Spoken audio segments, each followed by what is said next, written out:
Hello అండి, welcome back to our channel. నేను మీ మల్లిక. ఈరోజు మనం పల్లెటూరి స్టైల్లో పప్పుచారుని ఏ విధంగా ప్రిపేర్ చేయాలో చూద్దామండి. చాలా టేస్టీగా ఉంటుందండి. చాలా తక్కువ టైంలో తిని ప్రిపేర్ చేసుకోవచ్చు. ఇక లేట్ చేయకుండా ప్రాసెస్లోకి వెళ్ళిపోదాం పదండి. దీనికోసం ముందుగా ప్రెషర్ కుక్కర్ తీసుకొని దాంట్లోకి 1 కప్పు కందిపప్పు వేసుకోండి. నేను ఇక్కడ ఎర్ర కందిపప్పు వాడుతున్నానండి. మీ దగ్గర నార్మల్ కందిపప్పు ఉన్నా అదైనా వేసుకోవచ్చు.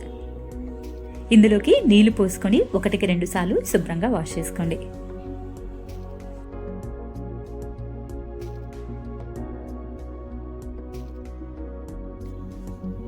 ఇలా కడిగిన తర్వాత ఇందులోకి ఒక 2 పెద్ద టమాటాలని ఈ విధంగా సన్నగా పొడుగ్గా కట్ చేసుకొని వేసుకోండి.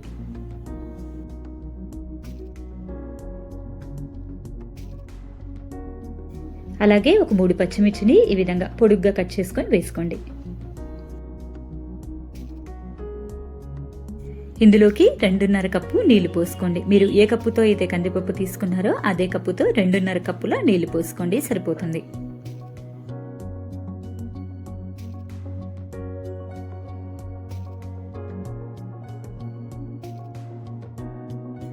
దీని మీద మూత పెట్టుకొని మీడియం ఫ్లేమ్లో ఒక 3 విజిల్స్ రానివ్వండి.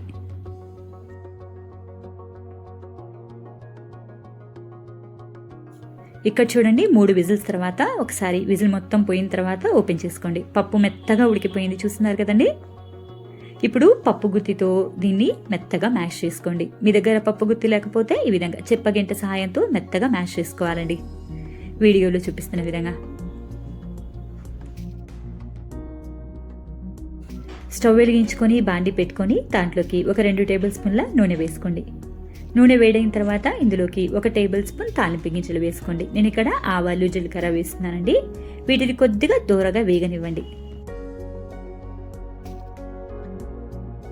ఇవి వేగిన తర్వాత ఇందులోకి ఒక 2 ఎండుమిర్చిని ఈ విధంగా తుంచి వేసుకోండి.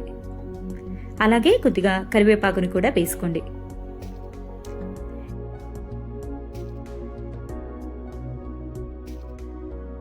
కరివేపాకు కూడా వేగిన తర్వాత ఇందులోకి ఒక 2 పెద్ద ఉల్లిపాయల్ని ఈ విధంగా సన్నగా పొడుగ్గా కట్ చేసుకొని వేసుకోండి. అలాగే 1 టేబుల్ స్పూన్ ఉప్పు కూడా వేసుకొని ఫ్రై చేసుకోండి. ఇలా ఉప్పు ముందే వేయడం వల్ల ఉల్లిపాయ ముక్కలు చాలా తొందరగా వేగుతాయండి.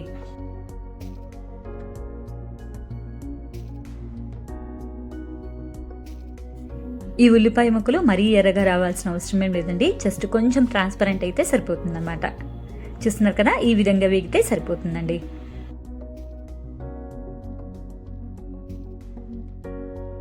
ఇప్పుడు ఇందులోకి మనం ముందుగా ఉడికించి పెట్టుకున్న పప్పును కూడా వేసుకుందామండి.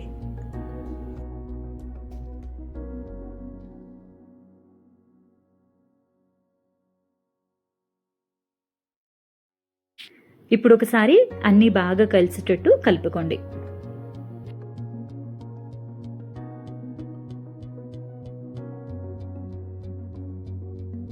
ఇందులోకి ఒక 1/2 టేబుల్ స్పూన్ పసుపు వేసుకోండి. అలాగే రుచికి తగ్గట్టుగా కారం వేసుకోండి. మనం ఇందులో ఎటువంటి మసాలాలు కూడా వేయమండి, అందువల్ల కారాన్ని చూసుకొని అడ్జస్ట్ చేసుకోండి. అలాగే ఒక 2 పెద్ద టేబుల్ స్పూన్ల చిక్కటి చింతపండు గుజ్జు వేసుకోండి. ఒకసారి ఇవన్నీ బాగా కలిసేటట్టు కలుపుకోండి. ఈ పప్పులోకి ఇవన్నీ కూడా బాగా కలవాలండి.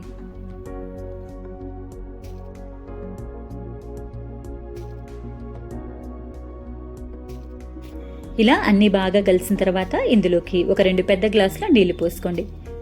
పప్పుచారు చిక్కదనాన్ని బట్టి మీరు నీళ్లు కొంచెం అడ్జస్ట్ చేసుకోవచ్చండి.